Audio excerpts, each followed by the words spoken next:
चालवतो त्याच्यासाठी वर्षातनं 2-3 वेळा एकत्र होतो। आम्ही चैत्यभूमीवर जातो, आम्ही दीक्षाभूमीवरती जातो, आम्ही कोरेगावला सुद्धा त्या ठिकाणी जातो।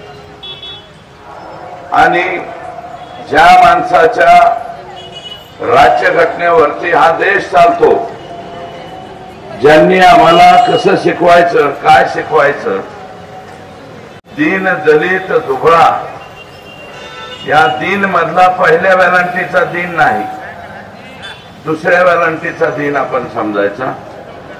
आणि अजूनही आमच्यातल्या अनेकांच्या जीवनाची पहाटच मुळात झालेली नाही।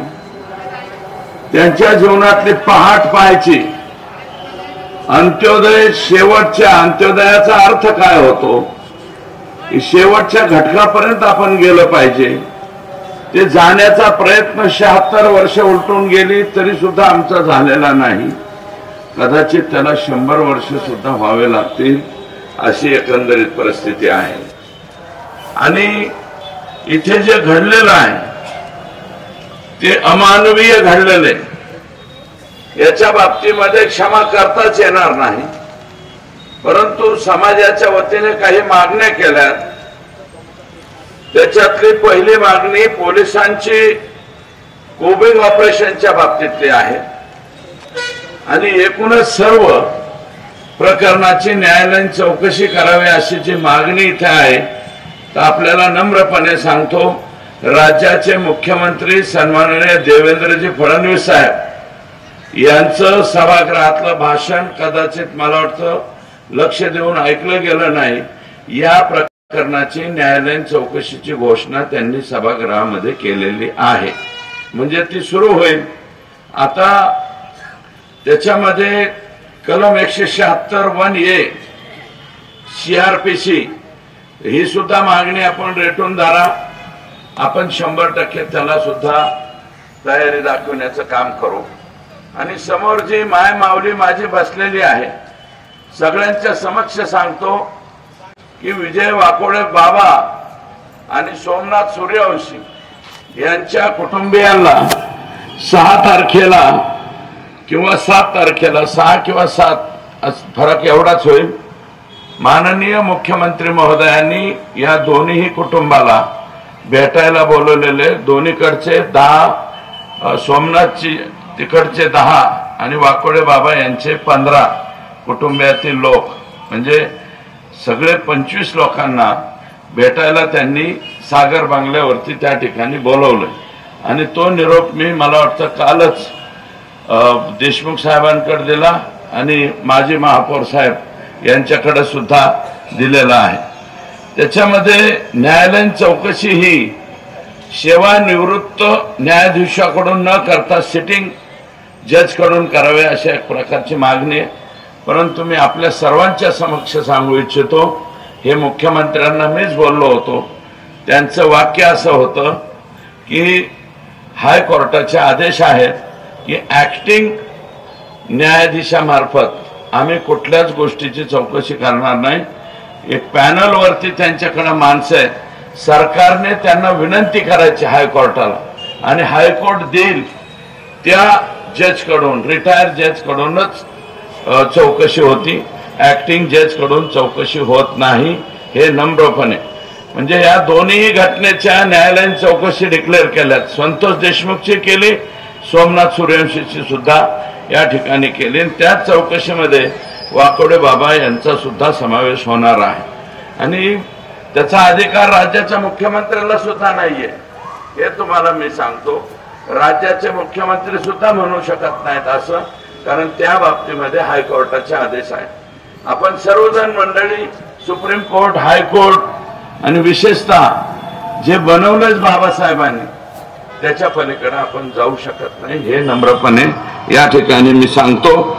आणि हे अशोक घोरबांड याच्या बाबतीत याला नुसता सस्पेंड नाही, मीच म्हणतो याला रिमूव्ह फ्रॉम सर्व्हिस केला पाहिजे।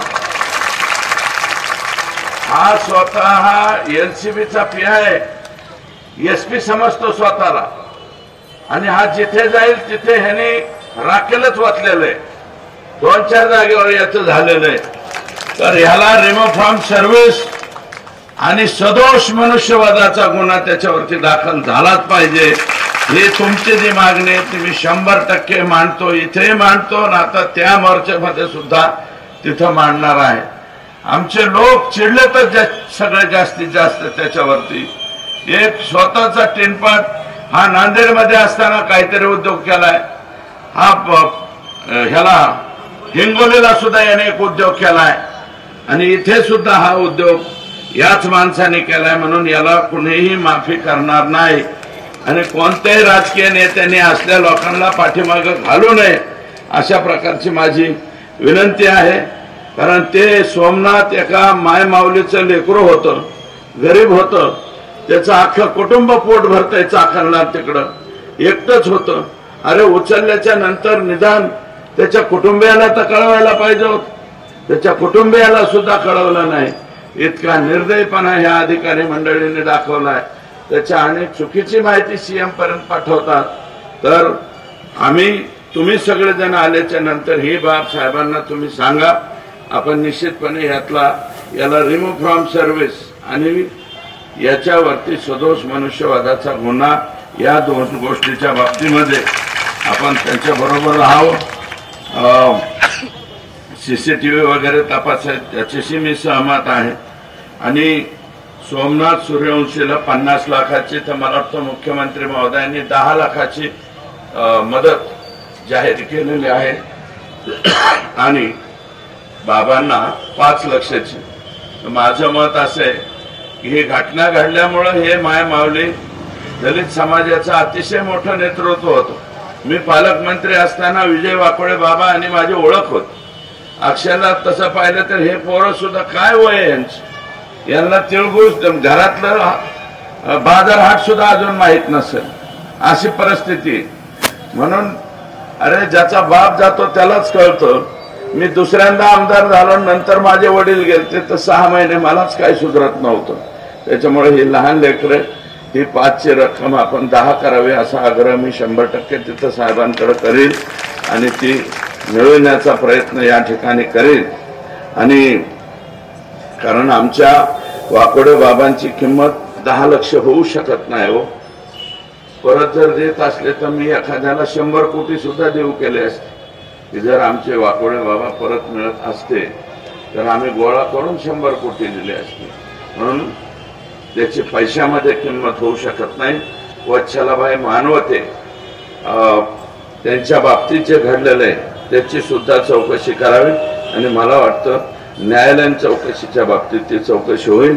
इतर आंबेडकरी युवकांना मारहाण करणाऱ्या पोलिसांच्या वरती सुद्धा ऍक्शन झाले पाहिजे, ही सुद्धा मागणी आपली मान्य आहे। वत्सलाबाई मानवते या माय माऊलीला सुद्धा काही ना काही मदत ही शासनाच्या वतीने झाली पाहिजे आणि त्यांचं मेडिकल म्हणजे न्यायाधीशाच्या मला वाटतं तहसीलदार का कोणाच्या अध्यक्षतेखाली झालेलं आहे ना तहसीलदार, तर तो न्याय दंडाधिकारी आहे। त्याच्यामुळे ते आपल्याला ऍक्सेप्ट करावं लागेल असं मला वाटतं। कारण मेडिकल आता पुन्हा मेडिकलच्या त्या स्टेजवरती जाता येत नाही अशी एकंदरीत परिस्थिती आहे। इतरही अनेक मागण्या या ठिकाणी आहेत। मी तुमच्या सर्व मागण्या, तुमच्या ज्या 15 मागण्यापैकी सर्व मागण्याशी मी माझे महापौर साहेब सहमत आहे। हे जे धरणं तुम्ही धरलेलं आहे ते धरणंही असू द्या आणि 6 किंवा 7ला आम्ही वाकोडे बाबा आणि सोमनाथ सूर्यवंशी या कुटुंबियांची आणि सीएम साहेबांची भेट त्या ठिकाणी आम्ही घालून देतो। कसल्याही प्रकारचे 1 रुपयाची सुद्धा तसदी तुम्हाला लागणार नाही याची काळजी घेऊन आम्ही हा कार्यक्रम करतो आणि तुम्हीच, कारण पीडित माणसालाच पुन्हा त्रास द्यायचा हे याची मानसिकता आमची नाही। तेव्हा तुमच्या सर्व आंबेडकरी चळवळीशी आपल्या सर्व जणांशी मी सहमत आहे। अशा प्रकारची सहमती तुमच्या सर्वांना दर्शवितो, या धरणे आंदोलनाला दर्शवितो। मी तुमच्या बरोबरच आहे अशा प्रकारचा एक शब्द तुम्हाला या ठिकाणी देतो आणि या चळवळीतून या धरणे आंदोलनात निश्चितपणे काही न्याय सरकारकडनं मिळवून घेण्याचा प्रामाणिक प्रयत्न त्या ठिकाणी मी करेल असा शब्द देतो आणि या ठिकाणी थांबतो. जय भीम. डॉक्टर बाबासाहेब आंबेडकरांचा भीम भगवान की. परभणी जिल्हा आंबेडकर चळवळीच्या वतीने होत असलेल्या अन्यायाविरोधात आपलं धरणे आंदोलन चालू आहे. यानंतर परभणी जिल्ह्याच्या आंबेडकर चळवळीच्या वतीने परभणीतील जय भीमचे बौद्ध समाज